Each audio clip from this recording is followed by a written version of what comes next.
जब बच्चे अपने माता पिता पर बोझ नहीं होते तो फिर बुढ़ापे में माता पिता क्यों औलाद पर बोझ बन जाते हैं। एक बार एक बेटा अपने बूढ़े और कमजोर पिता को कंधे पर बिठाकर नदी की ओर जा रहा था। पिता को सैर कराने के लिए नहीं, बल्कि पिता के बुढ़ापे और पत्नी के तानों से परेशान होकर वह अपने पिता को नदी में फेंकने के लिए जा रहा था। पिता भी इस बात से परिचित थे कि बेटा क्या करने वाला है। जब नदी का किनारा आया तो उसने अपने पिता को अपने कंधे से नीचे उतार दिया। पिता ने अपने बेटे से कहा, बेटा मुझे नदी में बीचों बीच में फेंकना, किनारे पर मत फेंकना। बेटा आश्चर्यचकित होकर पिता को देखने लगा और पिता से पूछने लगा, क्यों बीचों बीच क्यों, किनारे पर क्यों नहीं। पिता ने जो कहा वो सुनकर बेटे का सर चकरा गया।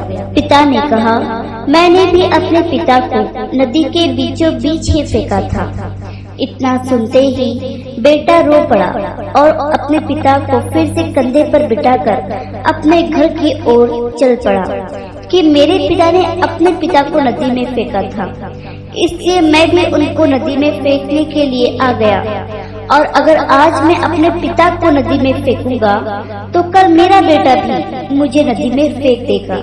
कहानी काल्पनिक जरूर है, लेकिन शिक्षाप्रद है कि हम जैसा बीज बोएंगे वैसा ही फल काटेंगे। जैसी करनी वैसी भरनी। माता पिता बोझ नहीं होते, बल्कि बच्चे उन्हें बोझ समझते हैं। माता पिता की आज्ञा का पालन करें और उनकी खूब सेवा करें। माता पिता का मूल्य हमें तब पता चलता है जब वह इस दुनिया से चले जाते हैं। याद रखना, माता पिता के चरणों में स्वर्ग है। आशा करती हूँ कि छोटी सी शिक्षाप्रद कहानी आपको पसंद आई होगी। इस कहानी पर आपकी क्या राय है, हमें कमेंट करके जरूर बताएं। कहानी पसंद आई हो तो लाइक, सब्सक्राइब और शेयर जरूर करें।